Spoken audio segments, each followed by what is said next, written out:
রাজ্যের বঞ্চনার অভিযোগে যখন শুভেন্দু অধিকারী নবান্নে তার ঠিক আগের একটা ছবি আপনাদের দেখাতে চাইব। দিল্লিতে কেন্দ্রের বঞ্চনার অভিযোগে মমতা বন্দ্যোপাধ্যায় 10 জন প্রতিনিধি নিয়ে দেখা করেন প্রধানমন্ত্রী নরেন্দ্র মোদীর সঙ্গে। সংসদে প্রধানমন্ত্রীর জন্য যে নির্দিষ্ট অফিস, সেই অফিসে সেখানে দেখা করেন তাদের সঙ্গে এবং সেই বৈঠকে তিনি সরব হন কেন্দ্রের বঞ্চনার বিরুদ্ধে। কেন আবাসের টাকা, 100 দিনের টাকা, গরিব মানুষ কেন টাকা পাচ্ছে না, কেন্দ্র কেন টাকা দিচ্ছে না, কি হলো সেই বৈঠকে জানবো। আমার সঙ্গে সরাসরি রয়েছেন প্রতিনিধি আবির নয়াদিল্লি থেকে। আবির, এই বৈঠকের দিকে আমাদের সবার নজর ছিল, তার কারণ অত্যন্ত গুরুত্বপূর্ণ এই বৈঠক, যেখানে প্রশাসনিক প্রধান, দেশের প্রশাসনিক প্রধান এবং রাজ্যের প্রশাসনিক প্রধান তারা বৈঠক করছেন। ফেডারেল স্ট্রাকচারের একটা অত্যন্ত ভালো উদাহরণ। সেইখানে রাজ্যের বঞ্চনা নিয়ে, কেন্দ্রের বঞ্চনা নিয়ে, রাজ্যের দাবি দাওয়া নিয়ে সরব হয়েছেন মমতা বন্দ্যোপাধ্যায়। বৈঠকের নির্যাস কি? দেখো, এর পাশাপাশি মুখ্যমন্ত্রীর তরফ থেকে একটি প্রস্তাব আকারে চিঠিও এদিন প্রধানমন্ত্রী নরেন্দ্র মোদীকে দেওয়া হয়েছে এবং সেই চিঠির প্রত্যেকটা জায়গাতেই কি পাওয়ার কথা এবং কবে থেকে বন্ধ হয়ে রয়েছে এই সংক্রান্ত যাবতীয় তথ্য তুলে দেওয়া হয়েছে। এছাড়া যে প্রকল্পগুলোর কথা বারবার ধরে প্রশাসনের তরফ থেকে বলা হচ্ছিল, রাজ্য প্রশাসনের তরফ থেকে, বা যা নিয়ে বারবার সরব হতে দেখা গিয়েছিল হচ্ছে পশ্চিমবঙ্গের শাসক দলকে, সেই সংক্রান্ত তথ্য এদিনকে জমা দেওয়া হয়েছে।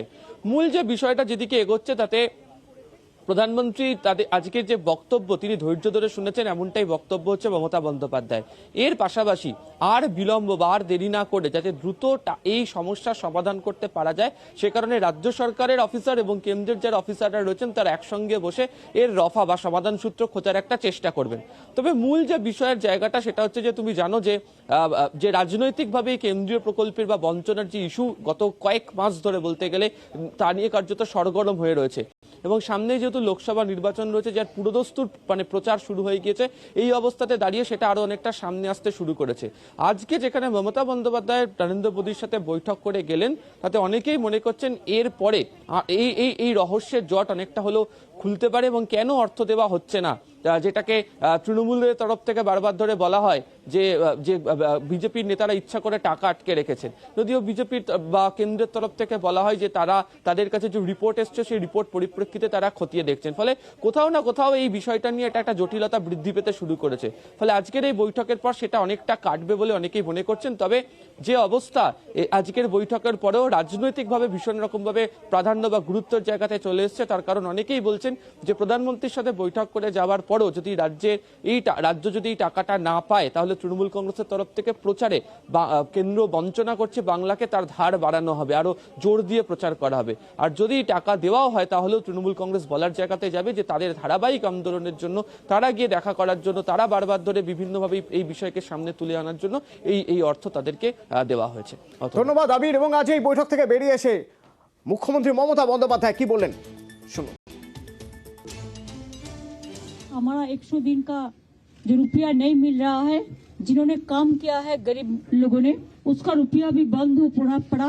एक कॉन्स्टिट्यूशन का मैंडेटरी है, ये रुपया देना चाहिए। और 22-23 का जो बजट हुआ था, वो बजट में 100 दिन के लिए काम के लिए हमारा स्टेट को एक पैसा भी नहीं दिया था। आवास योजना का स्कीम बंद कर दिया गया है, रूरल डेवलपमेंट का स्कीम बंद कर दिया है, और हेल्थ मिशन का प्रोग्राम भी बंद कर दिया है, रुपया नहीं दे रहा है।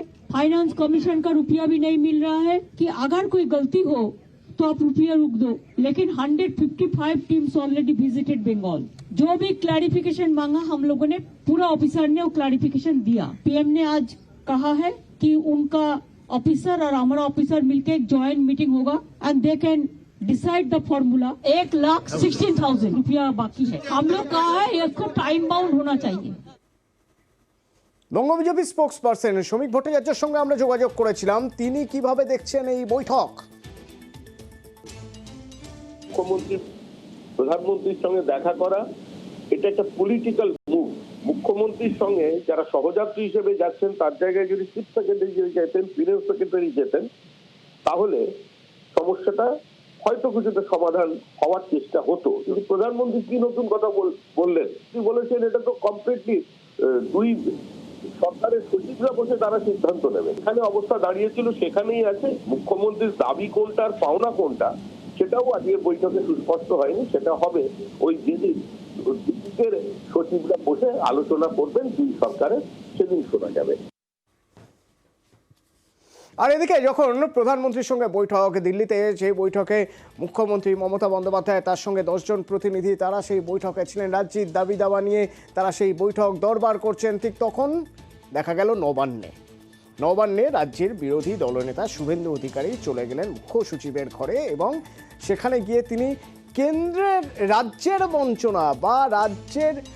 বঞ্চনা রাজ্যে কাজ হচ্ছে না সেই সব নিয়ে তিনি অভিযোগ জানালেন সেখানে গিয়ে মুখ্য সচিবকে।